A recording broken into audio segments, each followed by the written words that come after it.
السلام علیکم ورحمۃ اللہ وبرکاتہ۔ آج ہم ایک بڑے ہی دردناک ٹاپک پہ اور بڑے ضروری ٹاپک پہ گفتگو کریں گے انشاءاللہ۔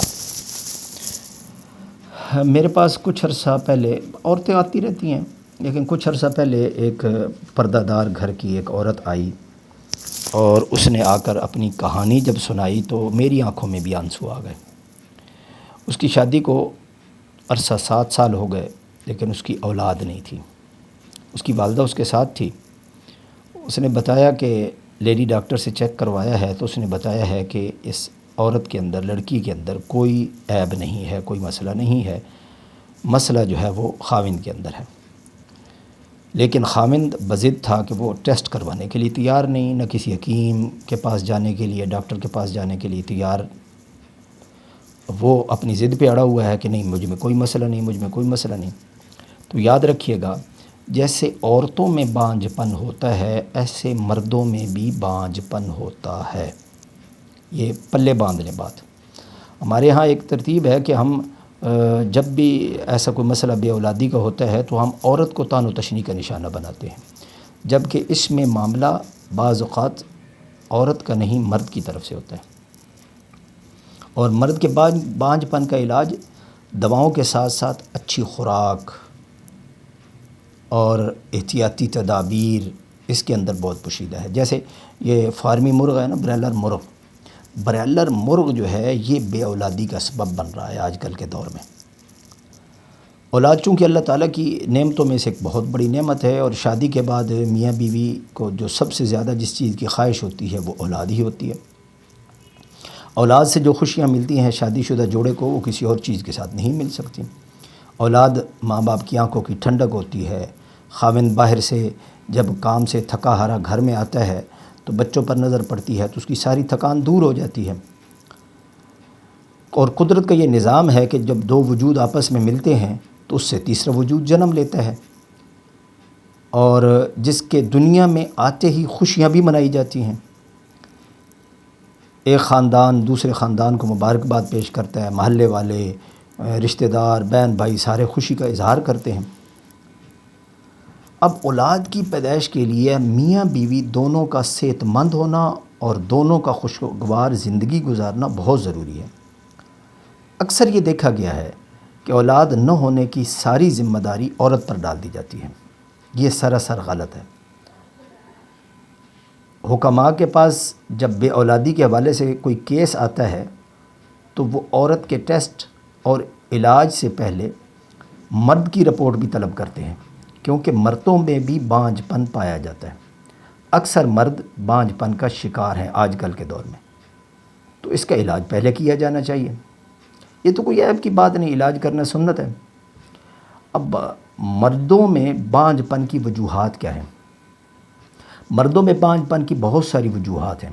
اگر ان پر نظر ڈالی جائے تو وہ تمام افراد جو بانجھ پن کا شکار ہیں اور اولاد جیسی نعمت سے محروم ہیں، وہ اس پر عمل کرتے ہوئے اپنی زندگی میں اولاد جیسی نعمت کے پھول کھلا سکتے ہیں، اور صرف ایک پھول ہی نہیں بلکہ چمن بھی بنا سکتے ہیں۔ شراب نوشی یہ وہ چیز ہے جو آدمی کی دولت تو ضائع کرتی ہی کرتی ہے، آدمی کی صحت بھی ضائع کرتی ہے، اور اس کے ساتھ ساتھ یہ جراثیم اور سپرم پر بھی اثر انداز ہوتی ہے اور ان کو کمزور بنا دیتی ہے، اور جب وہ کمزور ہو جاتے ہیں تو اولاد کی پیدائش میں رکاوٹ ثابت ہوتی ہے۔ اور اسی طرح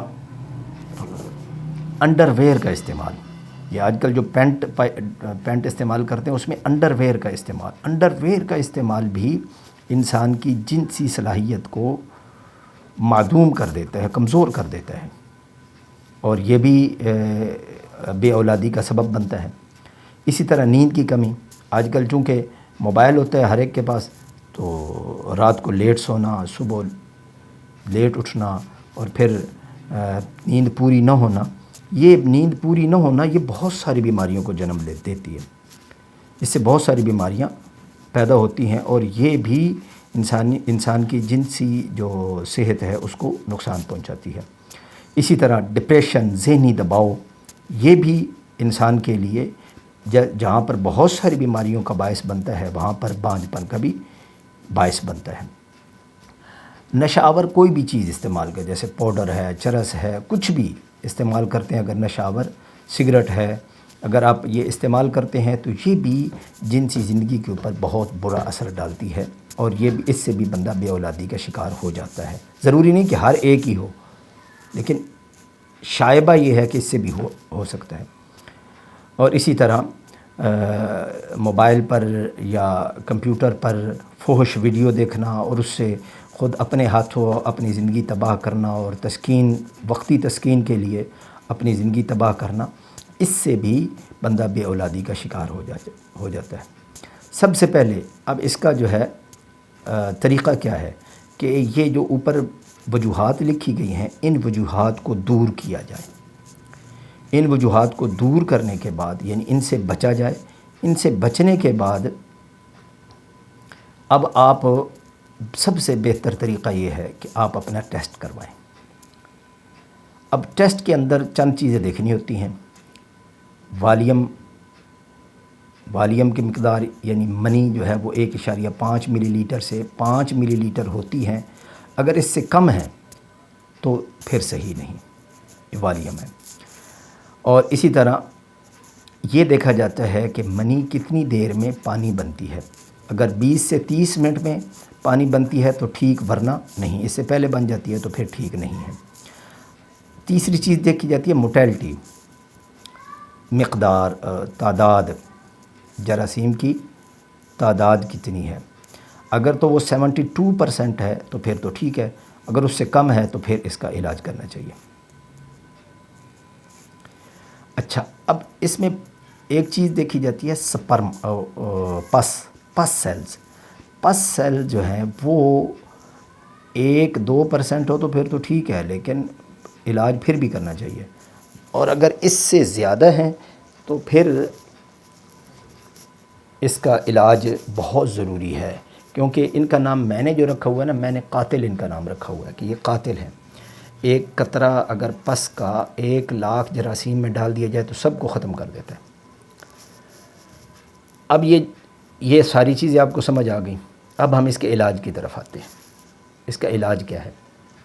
سب سے پہلے آپ نے 21 دن ہلدی استعمال کرنی ہے، بلکہ ہلدی اور سونڈ، یہ دونوں چیزیں لے لیں۔ ہلدی اور سونڈ اور ملٹھی، یہ تینوں چیزیں لے لیں۔ 100 گرام ان کو لے کر پیس لیں، اور 2 چنے کے برابر صبح و شام آپ پانی کے ساتھ استعمال کریں 21 دن ہو گئی۔ اس کے بعد آپ نے 1 مہینہ، یہ جو میں دوا بتانے لگا ہوں، اس کا 1 مہینہ آپ نے یہ دوا استعمال کرنی ہے۔ موسلی سفید انڈین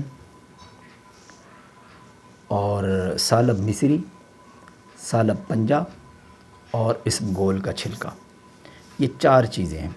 ان کو آپ ہم وزن لے کر چھلکے کے علاوہ باقی چیزیں پیس لیں اور ان کو مکس کر لیں۔ اب ان کا طریقہ استعمال کیا ہے؟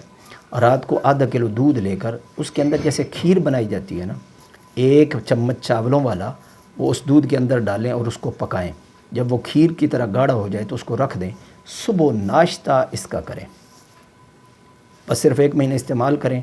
استعمال جب کر لیں تو اس کے 7 دن بعد آپ دوبارہ ٹیسٹ کروائیں، انشاءاللہ اللہ کے حکم سے بہتری آ جائے گی، اور اللہ کے حکم سے انشاءاللہ امیدیں بر آئیں گی۔ تو یہ کافی لمبی ہو گئی ہے ویڈیو۔ دعاؤں میں مجھ سمیت پوری امت کو یاد رکھیے گا۔ اللہ تعالی ہم سب کو تمام امراض سے محفوظ فرمائے، آمین۔